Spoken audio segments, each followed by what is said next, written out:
Assalamualaikum warahmatullahi wabarakatuh. Dalam kesempatan kali ini, saya, Fahmi Nayyir, akan menjelaskan tentang kontribusi nyata yang dilakukan sebagai mahasiswa Universitas Widyatama dalam mewujudkan Indonesia bebas dari kesenjangan ekonomi. Apa itu kesenjangan? Apa itu pengertian kesenjangan? Kesenjangan, menurut Kamus Besar Bahasa Indonesia, adalah perihal yang bersifat berciri, diantaranya yaitu senjang, ketidakseimbangan, ketidaksimetrisan, atau jurang pemisah. Kesenjangan sendiri dapat dibedakan menjadi tiga. Yang pertama yaitu kesenjangan antar sektor, yang kedua kesenjangan antar daerah, yang ketiga adalah kesenjangan antar golongan ekonomi. Yang pertama yaitu kesenjangan antar sektor, yaitu sektor industri dan sektor pertanian. Kesenjangan jenis ini merupakan masalah lama dan sudah menjadi bahan kajian para pakar di banyak negara. Yang kedua adalah kesenjangan antar daerah. Dalam sejarah, kesenjangan antar daerah terjadi antar wilayah Jawa dan luar Jawa. Dan sejak kemajuan Provinsi Bali yang luar biasa, menjadi kesenjangan Jawa dengan luar Jawa Bali. Yang ketiga yaitu kesenjangan antar golongan ekonomi. Kesenjangan jenis ini adalah yang paling berat, dan dalam sistem perekonomian yang cenderung liberal dan kapitalis, perekonomian yang tumbuh terlalu cepat justru mengakibatkan kesenjangan menjadi semakin parah. Pengertian kesenjangan ekonomi yaitu dikenal dengan istilah kesenjangan pendapatan, kesenjangan kekayaan, dan jurang antar kaya dan miskin, mengacu pada kesebaran ukuran ekonomi di antara individu dalam kelompok, kelompok dalam populasi, atau antar negara. Para ekonom umumnya mengakui tiga ukuran kesenjangan ekonomi, yaitu kekayaan, pendapatan, dan konsumsi. Persoalan kesenjangan ekonomi ini mencakup kesetaraan ekonomi, kesetaraan pengeluaran, dan kesetaraan kesempatan. Biasanya lebih cenderung kepada kesetaraan kesempatan. Mengapa demikian? Karena biasanya orang-orang dengan latar belakang pendidikan rendah sulit sekali untuk mendapatkan pekerjaan. Sementara orang-orang yang memiliki latar belakang pendidikan tinggi mudah untuk mendapatkan pekerjaan dibandingkan dengan yang tidak berlatar belakang pendidikan tinggi. Dimana nanti di akhir presentasi ini saya akan menunjukkan sedikit video yang merupakan kontribusi saya kepada negara Indonesia sebagai mahasiswa untuk membantu mengurangi kesenjangan ekonomi di Indonesia, khususnya di daerah saya terlebih dahulu. Yang selanjutnya adalah indikator tingkat kesenjangan. Indikator tingkat kesenjangan yang pertama merupakan sebuah kondisi yang dirasakan oleh banyak orang dalam masyarakat, tidak menyenangkan dan mengganggu norma di masyarakat. Masyarakat menganggap kondisi atau masalah tertentu harus diperbaiki atau dipecahkan permasalahannya.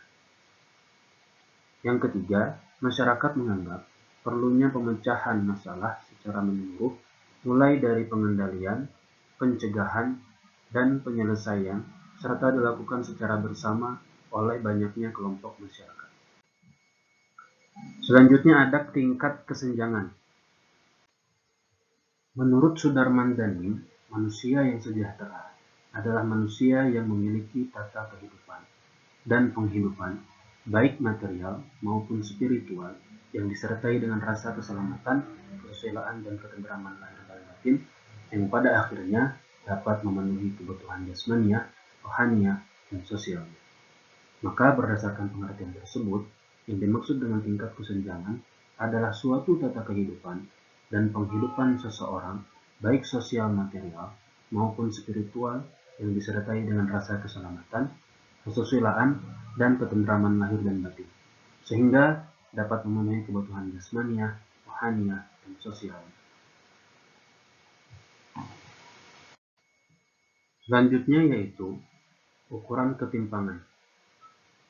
Secara umum, ukuran ketimpangan yang pertama ini dihitung dengan menghitung berapa persen pendapatan yang diterima oleh 40% yang paling miskin, atau ukuran ketimpangan bisa pula dilakukan dengan memperbandingkan persentase pendapatan yang diterima oleh 40% orang paling miskin dengan persentase yang diterima oleh 20% orang paling kaya. Yang pertama adalah ketimpangan berat. Tingkat ketimpangan berat apabila 40% penduduk paling miskin menerima kurang dari 12% pendapatan nasional. Yang kedua adalah tingkat ketimpangan sedang apabila 40% penduduk paling miskin menerima antara 12% sampai 17% dari pendapatan nasional. Yang ketiga adalah tingkat ketimpangan ringan. Ketimpangan ringan ini terjadi apabila 40% penduduk paling miskin menerima di atas 17% dari pendapatan nasional.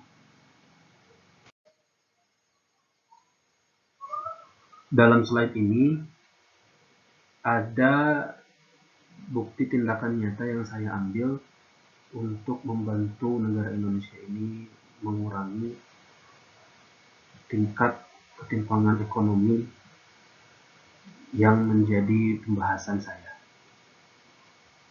Dipersilakan untuk melihat videonya secara singkat.